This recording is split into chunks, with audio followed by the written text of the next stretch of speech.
Hi, everyone. Thanks for joining us for this online mandatory virtual briefing for all athletes concerning the 2021 Odyssey Swim Run Mackinac Island. It's the inaugural event.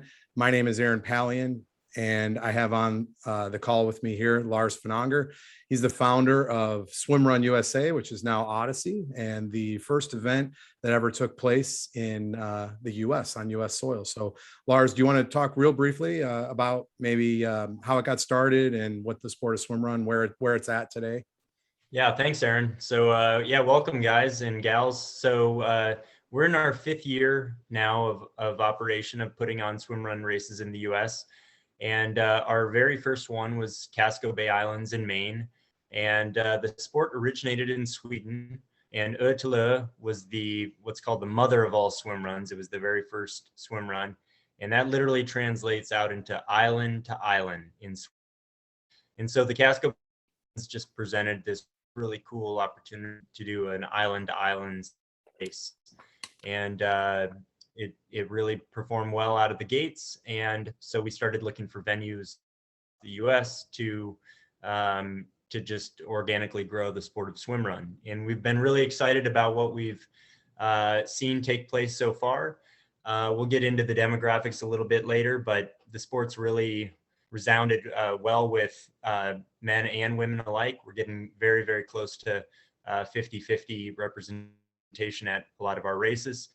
And people are traveling from all over the country. And, in this pandemic year, we're not getting as many international visitors, but even a few international visitors have found ways to get into the country to do our main race and some of the others. So we're really excited about this year. We have put on in Michigan before, but we are extremely excited about being on Mackinac Island. And with that said, our Michigan native, Aaron, who's going to be doing most of the talking, he is the brainchild of this Mackinac Island course, which we think you're just going to have an absolute blast doing. So Aaron, punting it back to you. All right. Thanks, Lars. For any of you guys that grew up in Michigan, which we have quite a few people that are doing the race that are Michiganders. So if you're like me and you're a troll that lives under the bridge, a lot of you guys spent your childhood in Mackinac and you have fond memories. So I think that's why this event was so popular off the bat with this state. And that's the Yoopers also coming down from up north. And that, for those of you that don't know, that's what we call the people that live in the Upper Peninsula. So that island Mackinac Island is really kind of close to our hearts here, but in the whole tri-state area, all the surrounding areas of the Great Lakes, it's well known. But as you go further and further out, it's less well known. It is a tourist spot. There are over 1 million people that visit it in the non-winter months, mainly staying around the Strip. People ride the ring road around the island. That's pretty well traveled.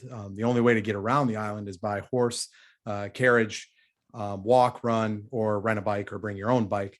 You can, of course, kayak and boat around it as well, but there are no motorized vehicles allowed on the island beyond the EMS that are stationed there. So the only way to get to the island is to park at St. Ignace or at Mackinac City. St. Ignace is above the bridge in the Upper Peninsula, right on the shoreline there of Lake Huron as you go over the bridge. And Mackinac City is its opposite on the Lower Peninsula, just before the bridge. Mackinac City is spelled with a W and Mackinac Island is spelled with a K at the end. So if you see that on a map, that's an easy way to differentiate the two. But the major ferry lines that go over there are Starline and Shepler's. We've struck a deal with Shepler's to bring all our athletes over. When you're not before or after the race, you can take whatever one you want, but we have a code on our website, so you can save some money there. So Shepler's in Mackinac City is really our main line of transport to the island. Right now, as it stands, we have 185 people registered. 54% are female and 46% are male. So that goes to speak for the 50-50 ratio Lars was talking about. And we're really happy about that. I used to put on triathlons, and that was a lot centered more towards men, anywhere from 60 to 70%. So it's really quite awesome to see the ladies equaling this out with this sport. 17 to 84 years old is the age range that we have. And I mean, being as young as 17 and as old as 84 doing this is quite the feat. So that's amazing. There's 27 states represented on our registration list, 83 solo, and 51 teams that make up 102 people. Packet pickup. Let's jump right into it. Keep this as short as possible. There's a lot to go over. Packet pickup will be at St. Anthony's Church. St. Anthony's Church is in Mackinac City. All of the places I'm going to mention that you might think, well, how do I get there? Where is it? What's the address or coordinates? That's all on our website, odysseyswimrun.com/Mackinac. Or if you just go to the homepage, it's under races. It's easy to get to. So what you do is you go down to the bottom and there's buttons. Those buttons will take you directly to a Google map that if you're there and you bring it up, it'll show you on the map where you are and guide you right to it. You can guide yourself there. Also on the button is a whole bunch of addresses on those buttons that you can see. So sorry for that stoppage there. We lost Lars. I guess his power went out. So picking up where I left off, all the addresses are on the buttons. You can also click them for GPS. So concerning packet pickup at St. Anthony's, we've had a number of emails ask why we have it there when we have a lot of people staying on the island. Well, having it in two places because we want to accommodate people on the mainland and people off on the island. It's just too much to accommodate both right now, given the logistics of setting our course and how difficult that is for us. So we picked the one that we thought a majority would take advantage of, which would be off island, given the cost to stay on the island. We'll know after this year if that's true or not. So for now, if you're on the island, hopefully most of you have signed up to have your packet mailed to you. Excuse me. So if you're on the island and had your packet mailed to you, then you're going to get that in the next 2 or 3 days. Those are mailed out Monday. You'll get your swim cap. And while I'm at it, I'll just show you guys what you get in your packets, whether you get them mailed or whether you pick them up. These are the swim caps. Long course is red. Short course is blue. Thanks to ARC, our sponsor. If you need a wetsuit, they're awesome. And then you're going to get, this is the pink legacy jersey. You won't get this. You'll get either a red one to match your cap or a blue one to match your cap, but this is what they look like. They're kind of like singlets, a little bit looser, running singlets, if those of you that know what those are. They're going to have your number right here. The 10 is because the people that complete 10 of our races get this, but each of you will have your own number assigned to you and it'll go across the chest there. Women are small, men are large automatically. The sizing we asked you about when you registered was for your hoodie, which we'll talk about later. But it's easier to just give them all men a large, all women a small. Now, if you're a woman that needs a large or a man that needs a small, you can request that. I will say that requested in person at packet pickup, but I will say that if it's a little too small on you, but it's almost there, it'll probably be there when it gets wet. So I wouldn't change it if that's the case. But if you really need to change it, that's fine. So those that get their packet mailed, get the swim cap, get the bib, and you get a cup. Now this is a yellow cup. We had a bunch of these, too many to use left over from last year. So anyone that has their packet mailed to them is getting a yellow one. They're collapsible. You can shove them in your wetsuit or clip them on something if you want. But they work great. We have a cupless race. So you're going to use these at the water stops. You're certainly welcome to bring whatever you want, Camelback, flask, anything that carries liquid that you want to bring with you that you think will work, go ahead. You don't have to use these, but we want to give you an option since we're not providing cups. The ones at packet pickup will be red. So that's it if you have your packet mailed to you. Now, what will you be missing that everyone else will get at normal packet pickup on Saturday at St. Anthony's?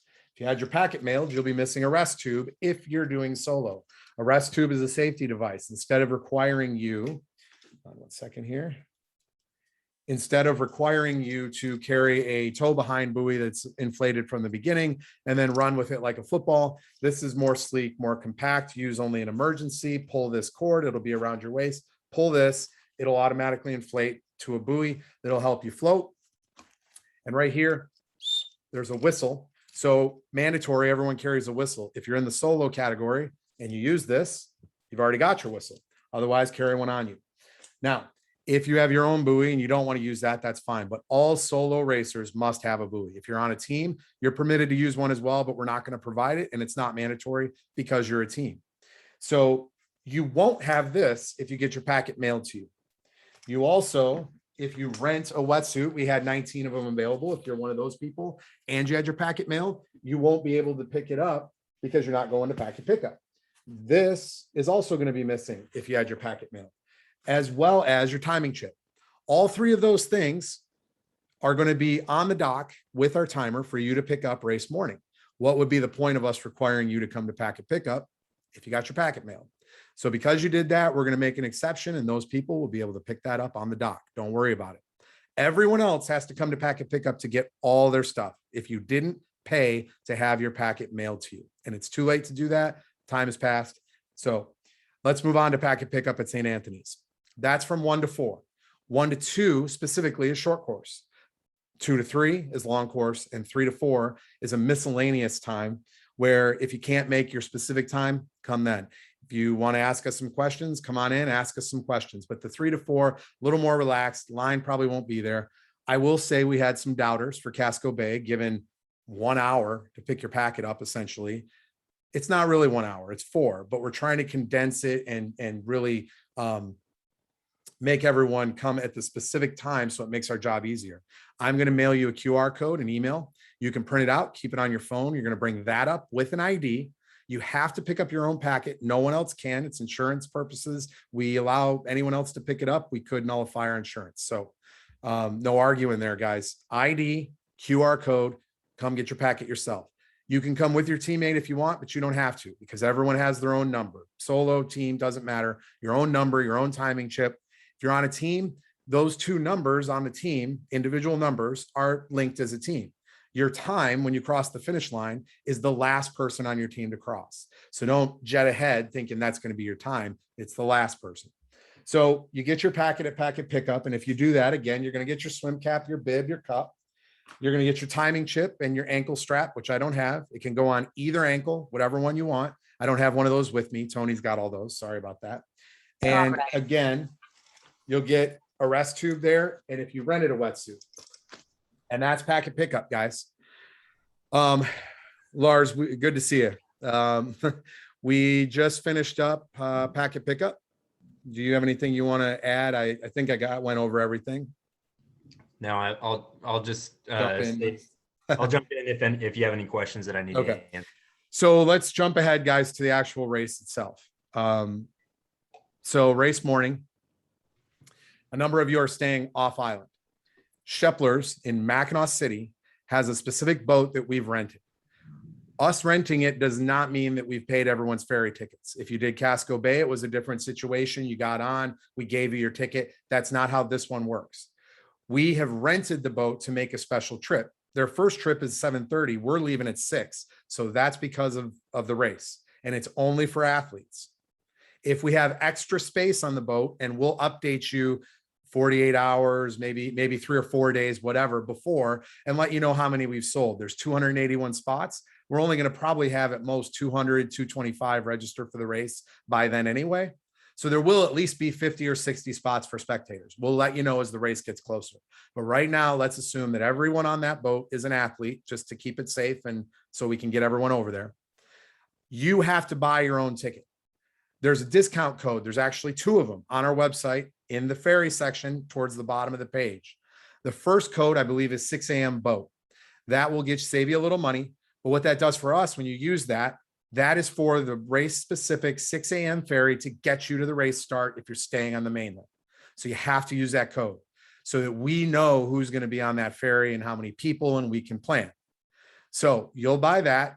You'll get there. You can get there as early as 5 o'clock. If you get there at 5 o'clock in the day parking lot, you're not parking at the dock. You can't. They have a day parking lot that's a half mile away. The address is on our page. You can look that up. You have to park there if you're driving in. If you're staying in a hotel right there that's close enough to walk, feel free to walk. We will begin boarding at 5:30 to 6 o'clock, somewhere in there. We're going to leave at 6 o'clock sharp.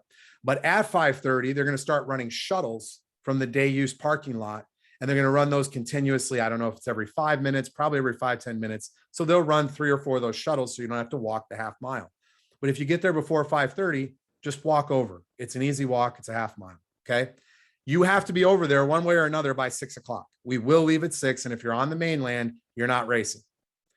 When you get to the dock, you're going to have to show your ticket. You've bought that ahead of time. They send you an email with a QR code, or you can print it, whatever, but you have to have a ticket to get on that boat, and we will not supply it. So you're going to get on. You can, unlike Casco Bay, because we have quite a few people doing this race, it's a little different. You can bring your change of clothes and your morning clothes on this ferry because we're finishing on this island. So it makes sense. We do not provide you with a clothes check bag or any of that. So if you want to leave a change of clothes to be at the finish line or anything else, it needs to be in a small bag that you can seal up, that you can identify as your own later in the race. So you get on the ferry. It's about a 15, 16-minute ride over, straight shot, real nice. You come in, you get off the boat. You're right at the start. That dock where you get off is the start. So you get off there, and there's going to be a spot, probably some carts that we're going to have. We'll identify it there, but we're going to have somewhere where you can drop your bag.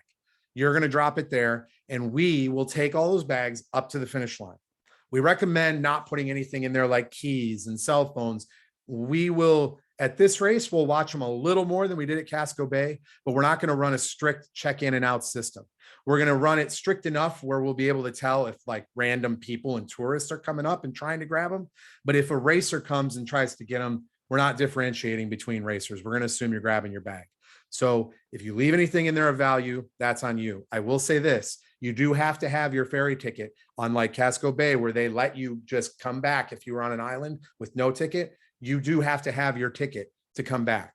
So what I would recommend, if you don't want to leave your phone in your bag, we don't recommend that. Print out the ticket or the QR code, cut it, whatever you want to do, keep it small. Maybe it's in a little plastic bag so it's waterproof, and you carry it right in your wetsuit. That's the only thing I can think of.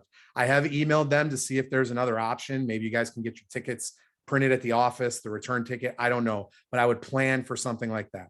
Okay. So you've checked your bag at the dock. Those of you staying on the island, you're just going to walk up to the dock. I have the coordinates there. You should be able to tell exactly where that is. Look it up ahead of time. You're going to come right up to the dock, and we're going to start you. 6:45. And remember, if you need anything, if you've had your packet mailed, those will be on the dock as well. 6:45 is a new start time. It used to be 7, but we looked again at the cutoff time, which I'll explain in a minute. At 9:10, we squeezed it out to about 9:10 at Arch Rock. And to give people plenty of time, we wanted to give you an extra 15 start time. So hey, Aaron, really quick, because we do have a lot of people traveling in from out of state. Explain why we have to have a cutoff, and explain why at Arch Rock. So our race has 2 cutoffs. One's at Arch Rock and one's at the finish, which is a kind of a loose cutoff. The one at Arch Rock is because one of the agreements we had to have with a lot of people to have the race on the island is obviously to respect the horses. Horses definitely spook easy. Whether it's something like brightly colored plastic, like tape waving in the wind that they're not used to seeing, or just a whole lot of people they're not used to.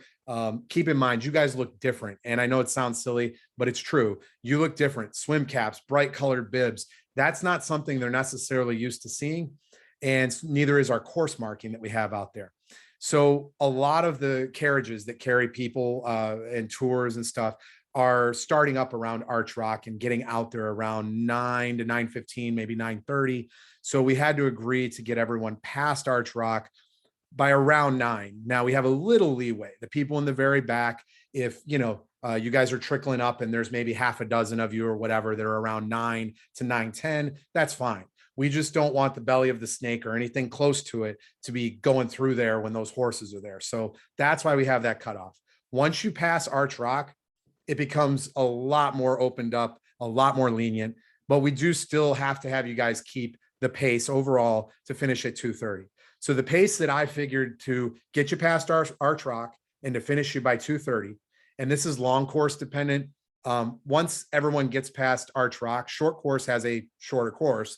You're going to make it. I mean, unless you have some type of medical issue, you're going to make that short course. So long course, it's a 20-minute run per mile, which is a walk, and it's a 3-minute in the water per 100 meters. And if you're right at that, you still aren't going to make it, because anyone that starts out at that pace never gets faster towards the end. So make sure that you're going as fast as you can the whole day, push yourself, challenge yourself. we're going to do all we can to make sure you finish. We have no intention of trying to cut anyone off. That is not a goal. We want everyone to finish. So anyway, the race starts at 6:45. Short, long course start together, which is also different from a lot of our races. But short and long course start together. You do the first run, and I'm going to actually share my screen here. All right, Lars, can you see that? You got it. Okay. So follow along here with the cursor, guys. Let me zoom in a little bit. Most of this is going to be going over long course because short course is contained within it. Here at Scheffler's Dock, you're going to start off.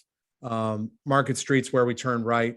I'm not going to name every street, but just follow me. This is Turkey Hill. It's a nice little addition I added just a little bit ago. Nice. Finally getting the flow of swim run. He's not giving you guys the easy way out. Yeah, Turkey easy. Hill, you'll feel that in your lungs, won't you? Any of you that are doing this that join me for Alaska or Iceland, you know there's no easy way. So Turkey Hill, what? Your cuddly appearance is definitely, don't take it for granted. So Turkey Hill, I mean, guys, anyone that runs hills, it's not that bad. It's just short, it's steep, it hits you in the gut right in the beginning, but you'll get past it just fine. This, you go up to about, I think it's 700 feet total of climbing from sea level, really quick, like within a half mile, quarter mile, whatever it is. So you'll come past the fort here. You'll actually probably see our finish line, maybe not, it's tucked in, but you'll run right past it. You're going to come down the hill all the way back down to sea level, and swim one right here is about 675 meters. So within about a mile and a half or so, maybe 1.6 miles, you're going to get to the swim start. So all of our swims are structured the same as far as marking them, and are really the same as far as swimming them too. They all swim parallel to shore. They all are about the same distance from shore. And they're all the kind of the same style, the same seabed that you're walking on and swimming over, same depth for most of them. So if you get one, you got them all. They just vary in distance. So when you run up to the swim itself, where it starts, something different for this race, because I live here, I can transport more stuff, and these are easy to set. Our swims here are very easy. So one of the other things keep in mind is we can't have big things like big flags like we've had in the past. Those are going to really set the horses off. So we have to be a little more simple with what we do, but very direct. So every swim exit is going to have a bright yellow cone like this, green, yellow, whatever you want to call it. Or not every swim exit, I'm sorry. Every swim entrance will be marked with this. We're going to lead you right up to it. And the way we lead you up on land is with this yellow marker tape. There are 3 things we use on land to mark the course, and only 3. This marker tape, but instead of clipping it to the trees in most areas, like you've seen us do, we used to, at the other races, we clip it, dangles in the wind, you see it, you follow it, right? At this race, in a number of the areas, we're going to have to get this and wrap it around branches and pull it tight, or around tree trunks. Maybe just a little harder to see. And the reason for that is because this, in the wind, with the sun hitting it, will set the horses off, okay? So that was one of the agreements. So in a number of areas, this may go from hanging on the tree to being tied tightly around it. So look for that. This is one way we mark the course, and this is a majority of it on land. The other way for this race, because we may not be able to mark in certain areas, horses, things like that, we may have some arrows on pavement. It would specifically be pavement, maybe big rocks, but if you see some arrows with this yellow tape, that's another way. If there's forks in trails or roads, or it's something that we feel needs to be marked a little bit extra, maybe you don't see the flagging even though it's there. It is heads up racing, as Lars likes to say. So keep your head up, keep it on a swivel, look everywhere. But in the slightly harder directional areas, we have these signs. They may be pointing up, sideways, or left, right, whatever. Okay, so these will be in the ground, they'll be low, but these will be there as well. Okay, so those will guide you right up to the water. You'll see this yellow cone at the start. Then in the water, and this is specific to this race, I don't know, Lars, I haven't really discussed with you if you want to do this at Austin or not. It's a possibility. But for this race, because we need to make sure you guys get out far enough, we don't want everyone starting from a different depth in the water and distance from land. We are going to start you all These are real easy to set. We just walk out into the water. And this bungee is about 6 feet, 7 feet deep. Okay. So we're going to walk out to where it's, a little deeper than probably, it's just over our head. We'll drop the kettlebell and this bad boy will be floating right there. So when you see the yellow cone, you look out, you see the buoy. You're going to just walk, swim, whatever, out to the buoy. The buoy, consider that your start of the swim when the buoy will be on your left and you just swim parallel to shore. It's the only buoy. We're not setting buoys on all the swim course or anything. This is just meant to get you out far enough from shore to make sure you at least start it right. Now, when we tested it last week, the problem that, not real problem, but the thing that occurred most was not that there were currents or riptides or anything taking Lisa, who tested it out for us, out to sea. It was more the waves and maybe some current pushing her in towards the beach. For us, that's great from a safety standpoint. It's only going to get shallower. For you, just be aware as you're swimming parallel to shore, whether it's 50 feet, 100 feet, it's not going to be 100 meters out. It should be deep enough, but if it starts to get more shallow, that means you're being pushed in. Start swimming out a little bit more. That may be an issue. It may not, but be aware of that. You get too shallow and you start walking the swim course, that's a bad thing. Okay. So you're going to swim until you see an orange cone. The orange cone is more visible, believe it or not, than the yellow. So that's why it's our exit. The orange cone is our exit. And at that point, there will be somebody standing there in one of these vests. And from what Lisa told us, they are extremely visible. That orange cone at the exit and this yellow vest are extremely visible. That person will probably be waving at people and things as well. So at that exit will also be our water stop. So we're going to have 2, maybe 3 coolers. There'll be water, and there'll be water mixed with electrolytes. Precision Hydration is our sponsor there. Lars, we use the 1,000, right? Yeah, we mix three complete tubes of the tabs, Precision Hydration 1,000 tabs, in with the 5-gallon cooler of water. Perfect. Okay, so we're going to have plain water and then the electrolyte water, and then we probably really quick. That is a very light tasting electrolyte drink. It's not going to be very heavy or overpowering. And, running around in a wetsuit, you're losing a lot of electrolytes. And so it's a pure electrolyte replacement. It doesn't have many calories. And so it's not a calorie replacement. So in addition to that, Precision Hydration just came out with gels. Whoop, focus. These gels we have orange 5-gallon Home Depot buckets. So you'll see the orange Home Depot coolers, and next to them will be a bucket. That bucket will be not full, but it'll have half or a third full of these things. And there'll be a trash bag there. So if you're going to take them with you and you eat them on the next run, make sure you take your trash with you, no littering. If you take them there, put them in the trash. Now, some of the aid stations, not all of them, and I'm not sure exactly which ones it'll be. It'll probably be the two longer ones, which is for long course, swim 3 and swim 5. And for short course, it's the only long one you have. I believe that's swim 3 for you guys. Both of those will have maybe something like bananas and some peanut butter and jelly, whatever sandwiches out there, little quarter slices of those. But the long swims are the only places we're going to have more than these. So if you need more, by all means, carry a flask, whatever you need to carry what you need. But that is all we're providing out there. And for most, it's enough. Okay. Yeah, anything you want to add, Lars? Yeah, just to jump on the heels of that.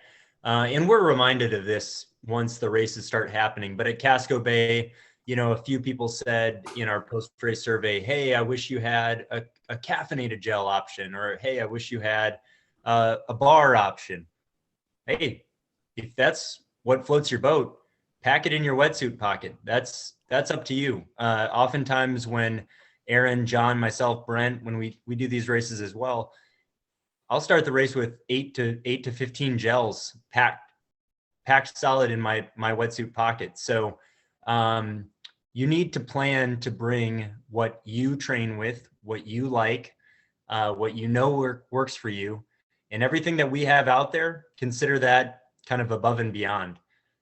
We provide the basic staples, but if there's something that you like that works with your gut and stomach and you've worked with in training, bring it with you. Yeah, great reminder on that, Lars. Something I left off talking about the swim exits. There'll be a volunteer at each swim exit. Right now, they're almost all my family, so be nice. But we'll have someone for sure at all the swim exits. They're also going to check you out of the water. We have a system where we check everyone out, and it automatically feeds to a sheet we have. So if we need to go back and look for someone, we can tell who's checked out, who's not. If you are on a team, you do not need to be tethered together for the race. However, one of you has to have a tether on you in case the weather gets bad and we require that you tether. Lars, do you have that? So Lars, in just a second, can talk about just a little bit more on how to make it and stuff. But let me say this. Um, the race is more fun with a tether. I don't know. I mean, I kind of like how it used to be required. We're not requiring it, but you do one person have to carry it. What I will say is that we ran into a lot. It didn't happen a lot, but we had some times where someone would come to shore and they'd be separated by quite a distance, quite some time from the person they were swimming with, their teammate. And so we understand if that happens once. I mean, you don't know that will happen and it just happens. If that happens like that, even once, you need to tether together on the next swim to make sure it doesn't happen again. If we know that this is happening, it's happened more than once, and you're not tethered together and it keeps happening, and we see you there waiting, and we'll be able to tell because we've got a volunteer taking numbers. If that happens, we're going to disqualify you. It's not safe. If you guys are drifting apart, tether together. So, Lars, do you want to talk about the tether at all? Yeah, I mean, quite simply, Aaron, it goes back to what the ethos of swim run is, which is not to pound your chest and say, "Oh man, I'm the strongest athlete out here." If you're racing in the team category, it's about how can the two of you work together the best to move forward. So, there may be varying levels and ability levels, and not everyone's going to be perfectly synced together, swim ability and run ability. And so, what Aaron talked about, the tether actually provides an awesome strategy because it helps to bridge that gap that there might be between a swimming discrepancy or a running discrepancy. Race day is certainly not the first day that you should attempt this, even if it's the night before, figuring out the length of it. But the absolute best and simplest way to do would just be to go to a website like even Orca sells these bad boys. They're no more than 7-8 feet long. They're elastic. They're just fantastic. You can do the DIY. YouTube has a variety of how-to videos. The Low Tide Boys podcast and videos are excellent resources for you. So, but the reason why we make it mandatory to carry with you is, the Great Lakes, just like the oceans that we swim in, they can kick up some nasty storms sometimes. And we just want to have the ability to, if the storms get too bad, to say, hey, lock in together, tether together so that, one person's not, swept out and the other person's on shore. But absolutely, it's so much easier to swim for both the lead swimmer and also the person trailing if you're not having to worry about looking and identifying on every stroke where that other person is. That's why we just highly recommend a tether. So on the heels of that, Lars mentioned storms or weather that could come in. So August is not particularly known for storms or bad weather. I mean, sure, there's storms that happen. Weather is unpredictable, but all in all, it's a fairly mild month on average. Right now, the air temperature in Michigan at night, it's actually getting down in the 50s now. It's cooling down a little bit. During the day, it can be anywhere from 70 to I think it was 82 the other day. The further up north, that's where I am, a little bit to the south. Further up north, it may be just a little cooler, but it's still pretty nice. When we were up there last weekend, a few days ago, it was 71, 70 in the water. So it's fairly warm. Now, that being said, we had Les Chenaux 2 years ago, only 1 week after we're having this race this time. And that race started out in the 40s and the water temperature was in the 50s. It warmed up about 10 degrees by the end of the day. But keep in mind the way the water turns over, the temperature of this water could go from 70 to 60, high 50s. So just be prepared for anything and roll with it. You guys have wetsuits, you're good. So overall, I forgot to mention, Aaron, one thing I do want to just say, this is different than a triathlon where you're jumping into the water cold on, the very first swim, your very first activity of the day. Typically we do start these swim runs, and in the case of this race, we started out with a run. In this case, a very hilly run. You're going to be sweating. You're running in a wetsuit. You're going to be sweating more than usual. That water is going to feel fantastic. And especially during the early goings, the later goings, your body is going to start to break down because of the challenge of the course, which is why you just got to make sure that you're topping off with nutrition along the way, and that your pacing is right. But really the beginning of the race, you're not going to, feel much more than a bit of a zing, but the water will feel really, really good. And so, water temperature in swim run is not as big of a concern really as water temperature in triathlon typically is. okay. Hey, Lars, we've actually recorded this a couple times, and I just want to make sure, did we talk about this time about the bag check and when they get off the ferry? Yes. Okay. Sorry, guys. I lost track there a little bit. So back to the course real quick, though. If storms do happen and they're too bad to swim, it would take a lot for us to cancel that. I don't think it's ever happened, right, Lars? Have you ever had weather so bad you canceled anything? No, we haven't even ever shortened or pulled a swim. So Okay. we've got a good record so far. Yeah, so I don't want to curse that, but just for those of you that wonder, because I do get emails occasionally, this would just turn into a pretty long trail run.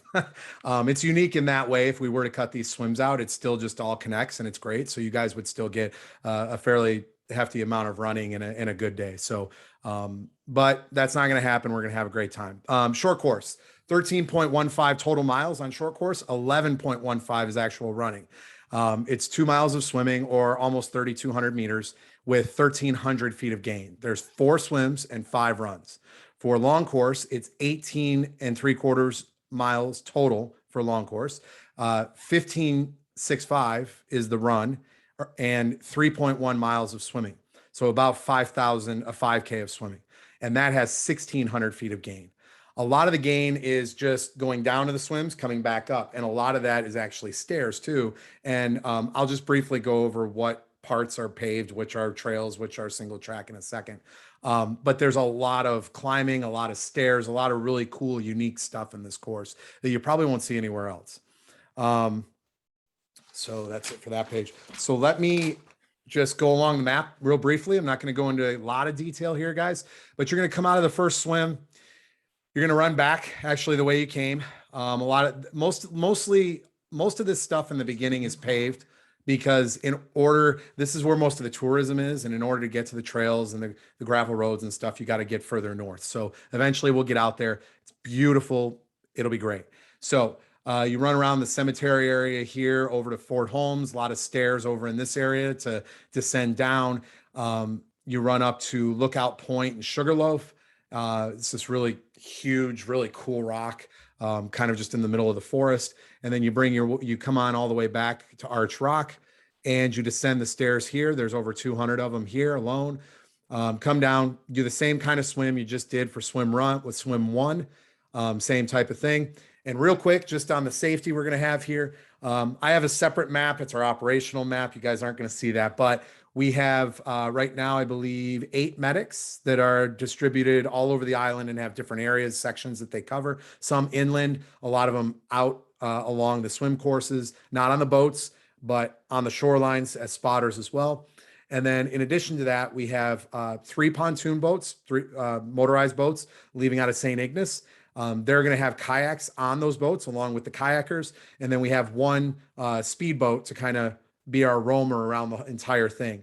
Now, that being said, those pontoon boats will go to their area and drop those kayaks in the water. So the kayaks are the yellow icons you see, the red icons are the pontoon boats. And as swims finish, we'll have certain boats double up in other areas. So there's plenty of coverage given what we saw this past weekend, how shallow you guys are swimming. We have plenty of coverage coming out. In fact, we're all locked in. We've got most of what we need right now. We're just padding it with more people that want to volunteer and come out. So really good news. And we appreciate all those people that are willing to help. So you come out of that second swim, you run up the stairs again, you're super tired, but you're past Arch Rock, you made the cutoff. And this is arguably the most beautiful part, in my opinion, of the entire race. This is Tranquil Bluff Trail. So you're running up. I don't know what the elevation is. It's probably 700 or 800 feet up, maybe a little less, but it's along a bluff. So there's numerous points here where you're running right on the edge of the bluff. So be careful. There's no railing or anything. Don't make dumb decisions. But if you stay on the trail, you're just fine. If you see an open area where there's like somewhere to sit or a picnic table, take 1 second and take like 5 or 6 steps up to the edge of where that is. There's a reason that's there. Don't be so caught up in the race that you can't take 5 seconds to step off trail for a sec and look out, because there's some areas that you can't see right from the trail, but you can see it if you go 10 feet off. Take a look at those, because those views are absolutely incredible. They overlook all of Lake Huron. Okay. So this trail continues all the way up. You'll connect with Scotts Road. You'll do Aaron, this. can you point about where, because I know you've done this trail about a dozen times Yeah, now. unfortunately, I don't. I mean, there's a few. They're going to be the areas here that come closest to the shoreline. I think this is one here. This is one here specifically. You'll just see them. I mean, you're not going to be able. There are quite a few areas where trails intersect trails, roads intersect roads. So really look for our marking, and do not get off the road or trail you're on unless you see a bunch of flags and signs making you get off that. Okay. So yeah, like Lars wanted, I mean, I can just tell you they're about equidistant through I this think trail, one but thing that you're going to notice though about swim run is just the camaraderie with other teams as well and other athletes. It's just something that we hear over and over and have experienced about swim run. It's just so friendly. It's a friendly atmosphere. And so, you know, you're going to probably hear competitors around you saying like, oh my gosh, you got to check this spot out. And oh, just go check that out and that kind of thing. Um, yeah, so just, you know, have fun with your other racers out there as well. No one really takes themselves too seriously in swim run, which is really cool. so something I noticed, I actually redid the map when I was doing our logistical map for planning of safety. And I actually did put on here where the medical will at least start their section. So these medical, the red and white here that you see the crosses, these kayaks, these boats will all start from the position you see, and they will patrol the areas between them and the next boat or medical. So just know in those areas there will be people. There's rest rooms all over the place too, guys, and I have those marked specifically on the map for you. And those aren't porta cans that we brought in. Those are actual rest areas, which means there'll be trash cans there. There'll be probably some people there. So this island isn't one where you're going to be so remote. If you need something or someone to help, that there shouldn't be someone around or relatively close. So there is relatively good cell reception in most places as well. Tranquil Bluff Trail is a single track trail. It'll come down to Scotts Road, which is a gravel road. And then at some point, I think Scotts Road is paved coming through here. I believe it could still be gravel. It'll come out and you'll take a right. You'll run down the ring road, which is definitely paved, 185, and you'll do a swim. This is, I believe, let's see, 1365. So this is the longest swim we have by just under 100 meters. And it potentially could be the roughest too, because it's on the east side. It's up towards the north. It's a little later in the day. This one may be your roughest swim. So you're going to swim this just like you swam the others. You exit, same, looking for the same exit type stuff that we have marked. And you're going to run back to Scotts Road. That's an out and back there, and head right back up to where you came out of the trail. And you'll take that around Potter Hanks Trail, which is really cool. It's single track again, but it's different than the Bluff Trail. It's down lower. There's a lot of reeds and there's some sand in there, and just a really cool, unique trail. So that'll dump you out over here by British Landing and the British Landing State Dock. Say it, Aaron. How do you say that bay? I have no idea. I haven't heard anyone pronounce it, and I thought your family was from Mackinac. Come on, man. Well, I don't. They're so far long ago. I don't know that. And it's not on any signs, so I don't think you got to worry about that bay. I should have deleted that name anyway. So British Landing, and a lot of the things you see are either going to be Native American pronunciation on things. They might be French, or they're going to be British. The War of 1812 was a big deal on the island. So was the Revolutionary War. The island controlled the straits and a lot of other things. So read up on the history of it, and I'm going to post some links over the coming week. Just it's super interesting. It was the second national park in the country. Didn't stay a national park. It's a state park now, but really interesting. So yeah. And where should people frequent for their post drink celebration? Because isn't there a bar that great grandpa Yeah, Pally? great. A million times down the line. Yeah. The Yankee Rebel is a tavern, and that's named after my descendant and or my my grandpa long time ago. And so visit that if you can. It's great. But there's a ton of them. There's breweries all over the place. There's restaurants. Anywhere you go eat's going to be pretty darn good. And so just visit the strip when you're done. If you can stay on the island, still do that. But back up to here. So something I didn't mention, there is construction around the outer perimeter road, the 185. They have had some areas cave in. Some of the road is just old and coming apart. So they have taken this summer to repave it and do some work. And they're creating retaining walls around the island. So what happened is they actually decided that they were going to open the ring road on the weekends, Saturday and Sunday, maybe Friday, I'm not sure, but Saturday, Sunday for sure. And then just close it during the week. So last weekend, it was actually closed because they had to make a special exception. They were bringing in some machinery and stuff like that. I talked to the state park. That shouldn't be an issue for our race. So the ring road should be completely open. And so that shouldn't be a problem. But keep in mind that right here is where they load in and load out a lot of the machinery, the rocks they're bringing in this British Landing State dock right here. So you're going to run down this road. It'll spit you out right by the dock. You'll cross over the main road and go in. Now, we're probably not going to jump you in off the dock. I'm going to ask about it this week.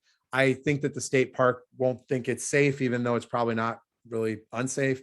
So we're probably going to go in right at the foot of that dock. That is the clearest water I've ever seen in my life outside of the water that's down here by where you dock on the ferry. This is crystal clear blue water, ridiculously beautiful. This swim's awesome. And probably as short as it is, it might be your favorite one of the day. So it gets really deep though, about halfway through this swim, turns dark. It might be one of the deepest spots, but it starts out shallow enough. So super short swim. This is the busy part where you get out. Now, by that time of day, for most of you, long course, because short course doesn't, you guys don't hit that swim. So where you exit, this is the biggest or the busiest spot to the north because British Landing runs all the way down. It's a main thoroughfare on the island for people to walk and run and bike and do all that. So, and people ride the perimeter on their bike. It's a big stop. There's concessions here, bathrooms, all kinds of stuff. So what I will say is the rest of your swims throughout the day, especially long course, once you hit this point, they may be crowded. But look at that as an opportunity. Those people are going to be cheering you on, hopefully. Be polite, please, even if they're in your way, even if you have to wait a second for a horse or whatever it may be. You're not out there to beat your chest, like Lars said. You're out there to have fun. And take a look around if you have to wait a second or go slower. It's a great area. And just please be aware of the people because this will be crowded, these 3 swims and runs later in the day. Be respectful. So you're going to get out. You're going to traverse Aaron, all these not to mention, just like horses have never seen humans running around in wetsuits. I'd bank on the fact that these tourists who are also visiting the island have never seen a human being running around in a wetsuit either. So you are probably going to look like something that just emerged from the deeps of Lake Huron. So take their shock and awe look and have some fun with it. And just remember that you're going to be probably their first and only impression of the sport of swim run. So, and to that, also be very aware of your surroundings in general, but also if you're crossing a road, assume something's coming at you.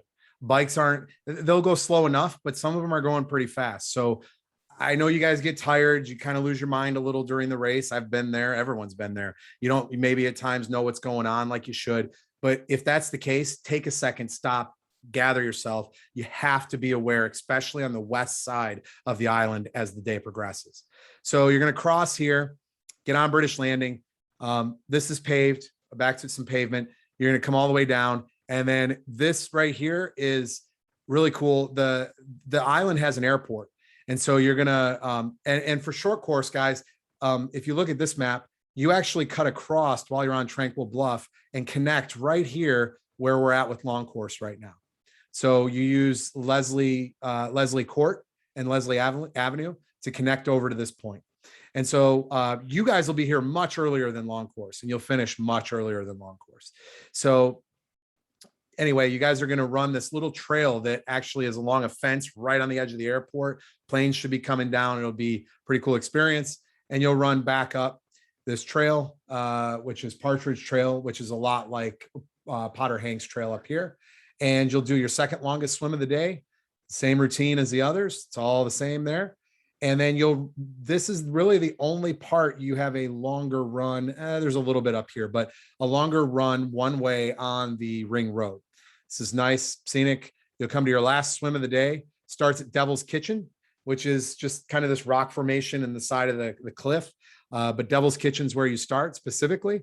It's right on the edge of the state park. We are not on any private land if you get out exactly where we tell you to, and you start exactly where we tell you to.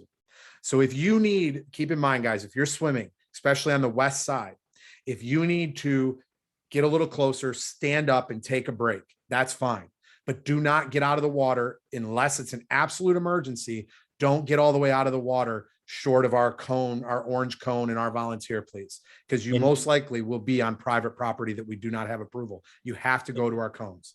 And so, Aaron, that might be a good a dovetail into the fact that if you are needing just a brief rest, maybe your legs have cramped up, or you've just got something that you're working through, wave a kayaker over. And there's really no such thing in swim run as like forward progress, all that kind of stuff. Just rest on the kayak for a little while and see if that can even out whatever you got, and then just go on your way. But get a kayaker's attention, either waving your hands overhead or take off your swim cap or something like that. So the kayakers, this kind of feeds into that too. The kayakers you'll see here, like these are over 600 meters.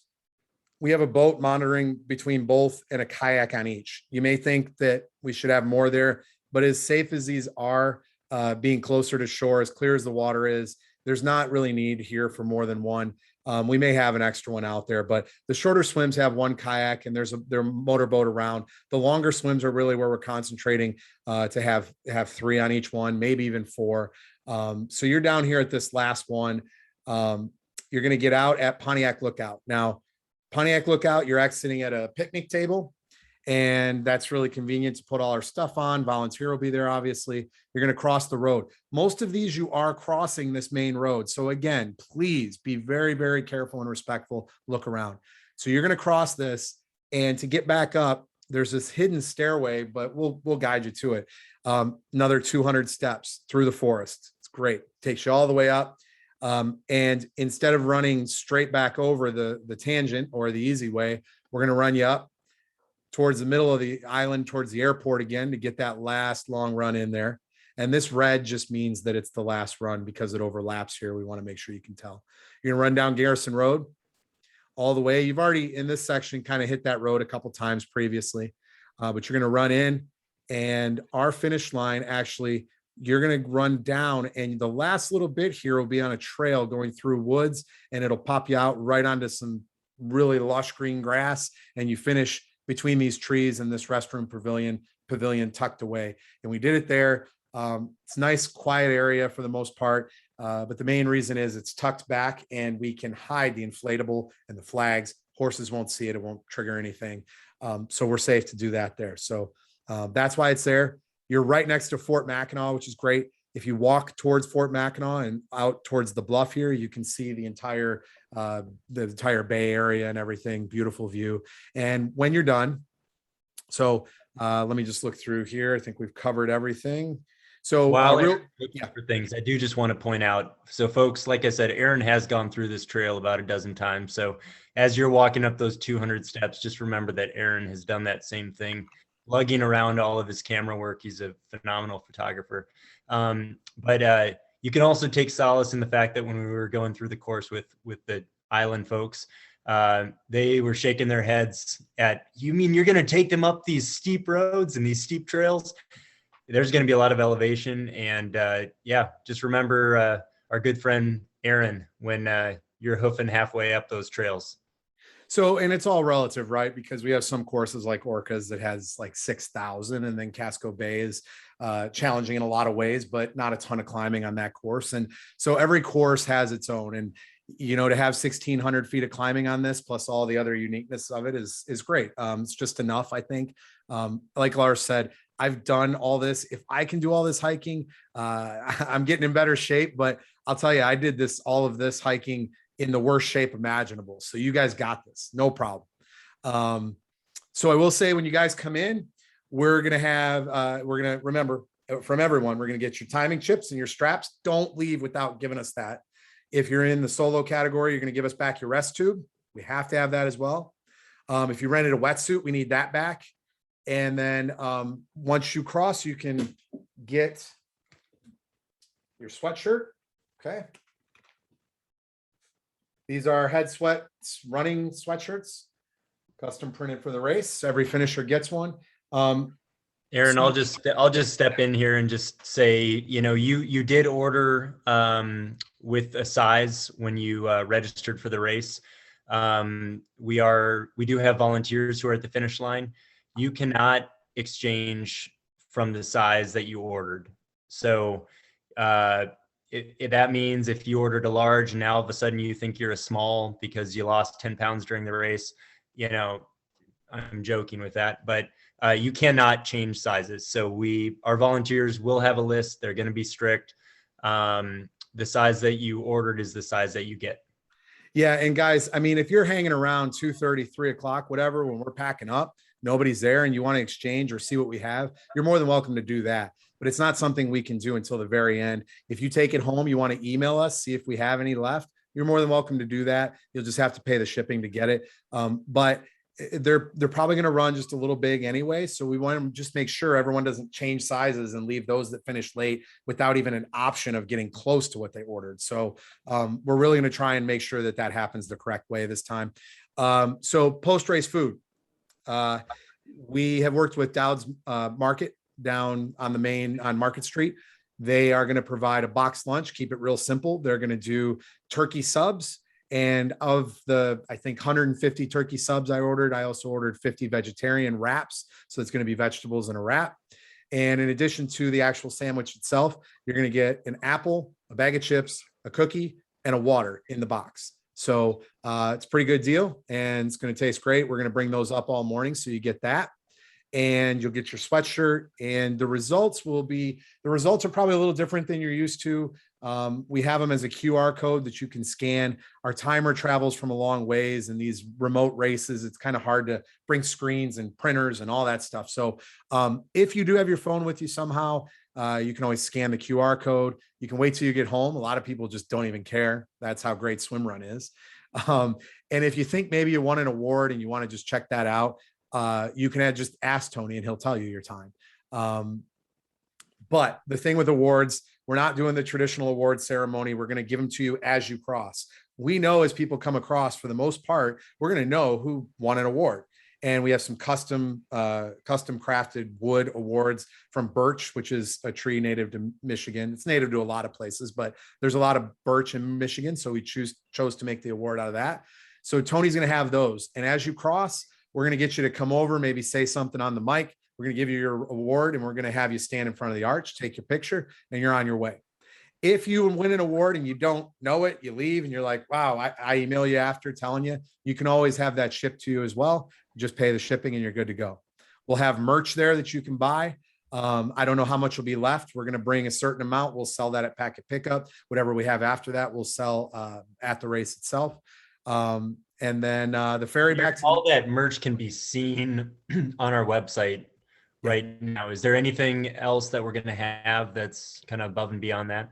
So before I say that, let me just say about the merch, with the exception of the special edition shirt I'll talk about in a second, you're not going to be able to order anything that's in the store and have me bring it to pick it up there. If you do order the special edition shirt, you can pick that up there, but I can't bring a bunch of orders and stuff that people place in the next week for random items and distribute that and keep it straight. So if you do that, it should ship out before the race, and you might get it before as far as those other items, but we'll have those at the race as well that are in the store. The only thing we don't have there would be that special edition shirt as far as shipping it out right now, but you can pre-order it there and we'll have it at the island.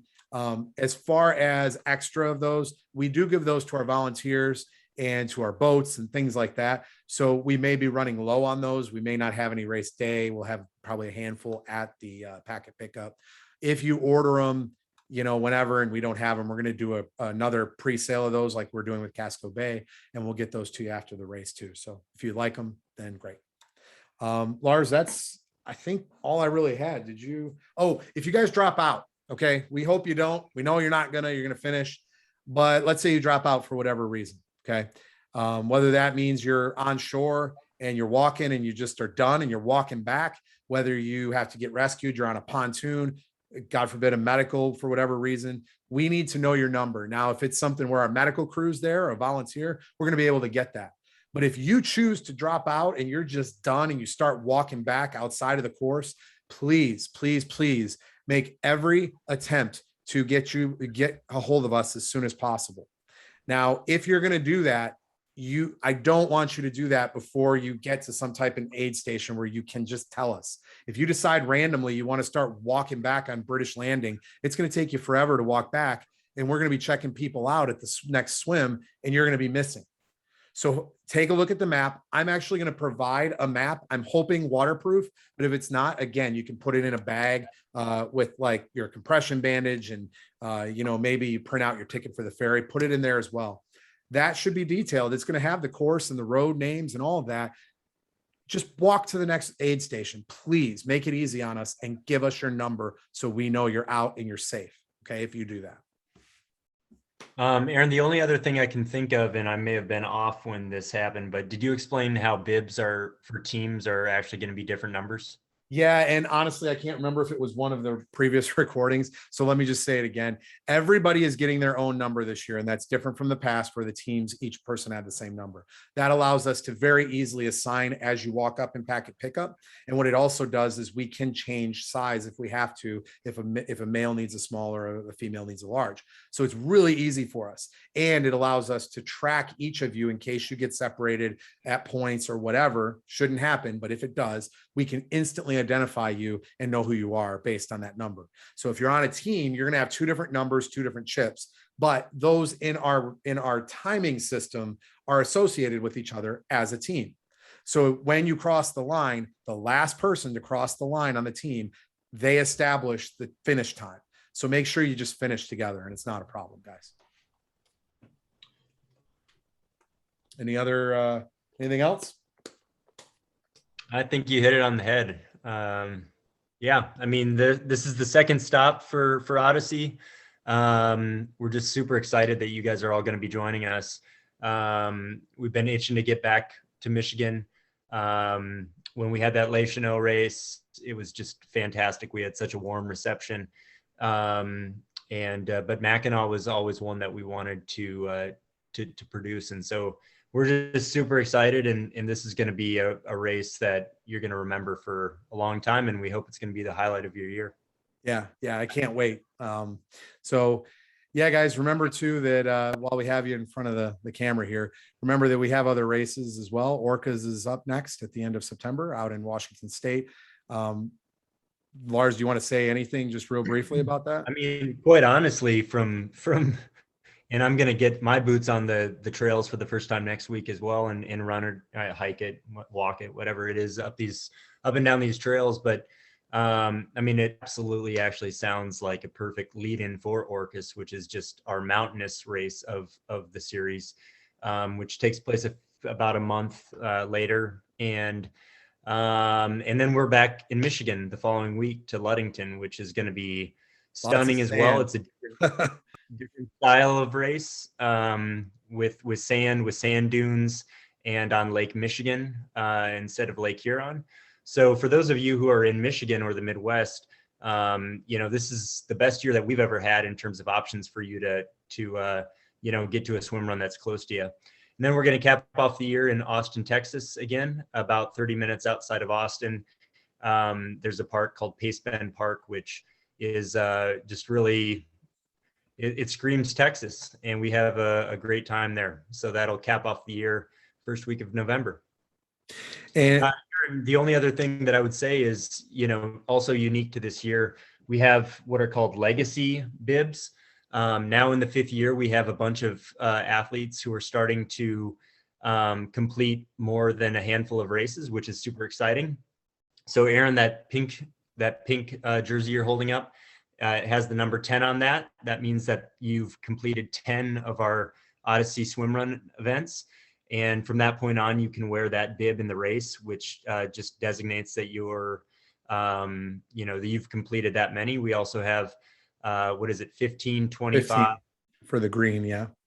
15 for green, I think 25 for black. And then also we do have a standings for a rankings. And so our first points were awarded after Casco Bay this past weekend. And so Mackinac will be the second opportunity for people who are interested in that standings. So yeah, in the gold bibs, the silver, and the bronze bibs that people will win at the end of this year, we'll either award those at Austin if possible, if we can get the rankings situated quick enough. But if we don't, we'll announce it online and email, and we'll mail those out to those people. And those people, they have the number 2021 on there on all of them, so that they can wear those in 2022, and everyone knows that they were the award winners from the previous year, or the standings winners. So they can wear those all year, and that's good for that year. But these bibs you can wear forever, the legacy bibs. Now, if you wear them and they get worn out, we'll give you a brand new one. You get a different size, you get bigger or smaller, we'll give you a new one. So the legacy bibs are really cool, and we hope that people take advantage of it. We have a few people we think are going to get the pink by the end of the year. So yeah, for sure. We have at least 3-4 people who most likely will have one of those 10 a pink bib by the end of the year, which is really, really awesome. Yeah. So guys, this was long, but super thorough. Hopefully you guys learned something and all your questions were answered. Feel free to reach out to us at support@odysseyswimrun.com. And that's it, I guess. So I look forward to seeing you guys. Lars, anything else before we go? No, just be nice to the guy on the other end of the support@Odyssey email. That is yours truly over there. Yeah. And if I don't answer as much in the few days leading up, just make sure all your important stuff's answered quickly. So look forward to seeing you guys. Take care, and we'll talk to you soon. Later.